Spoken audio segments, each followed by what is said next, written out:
Wow. I mean, I can hardly believe that 2012, we've already come to the end of it. And, it seemed to me that it's a year that just zoomed right by. And I know I'm not the only one. Every year it actually seems like that when you really think about it. When you get down to the end of a year, you start thinking that, wow, time just flew by on me.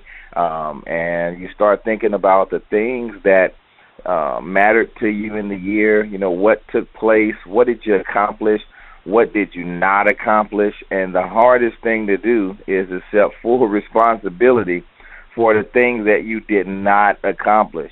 And going into the new year, let me tell you, the best thing I can say about having a successful year is the first thing you've got to do is accept full responsibility for the things that did not happen for you in the previous year. Now, let me tell you why I say that.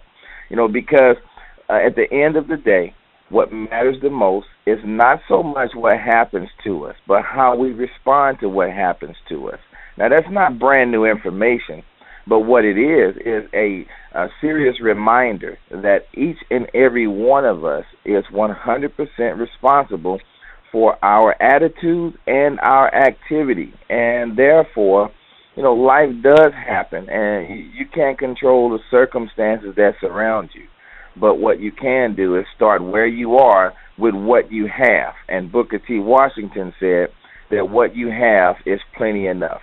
Most people didn't get what they wanted out of the year because they thought that if they wanted it bad enough, they would just simply get it. But that's a misnomer, and I want to dispel the myth about wanting it bad enough. The truth is, the starting point of all achievement, says Napoleon Hill, the starting point of all achievement is desire. But folks, that's the starting point. The reality is, desire is not enough to get you where you want to go and to get what you want from life. You got to do more than just want it badly. You see, most people will never go about the task of taking what they desire deeply and putting it in terms and writing it down on a simple sheet of paper. Or if writing is out of style now, then, open up your laptop or your tablet and begin to type it in to a Word document and put it in words. Outline your goals, your ambitions, what you want really bad, the things that you feel that you were born to have.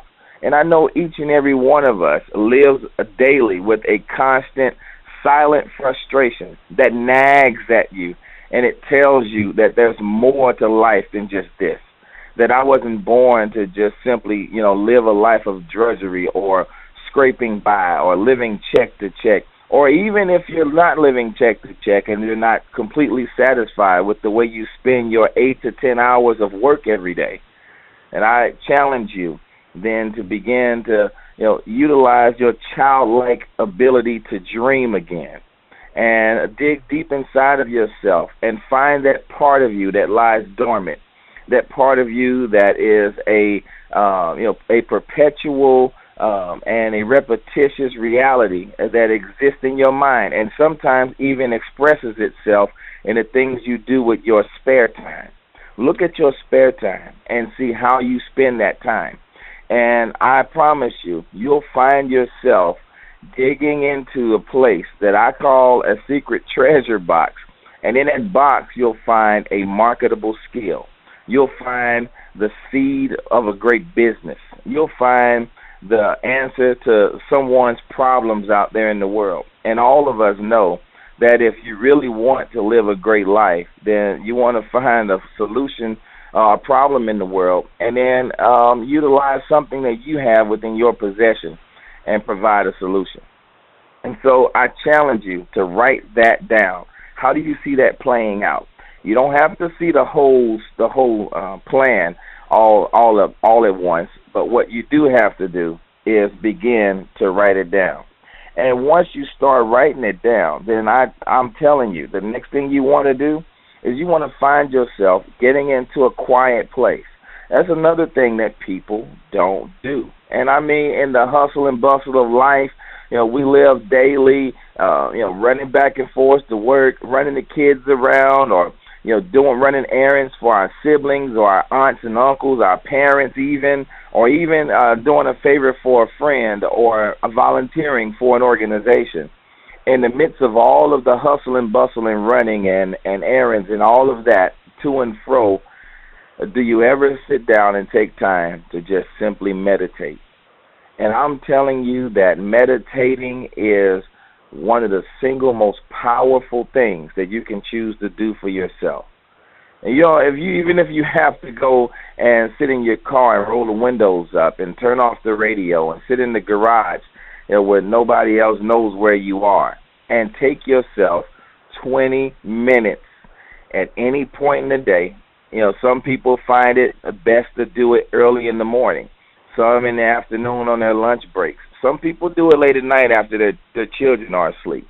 Whichever way it works best for your particular lifestyle, then just do it. Sit down and meditate. Now, let me tell you how that works. It's simple. There's volumes and volumes of books that have been written about meditation, and there's actual classes you can take and spend $1,500, $2,000, $3,000 for some guru to teach you how to meditate. And I won't discredit them, but what I will say to you is this: that you have the God-given ability to sit down in a quiet place and empty out your thoughts, and all it takes is controlling your breathing. And every time a thought arises in your mind, just mentally wash away that thought and control your breathing. Focus on breathing deeply. Take those deep, deep breaths, those breaths that your body yearns for you to take. Take in the oxygen and all of what is around you in the air that's meant to nourish your lungs, and watch your mind begin to clear.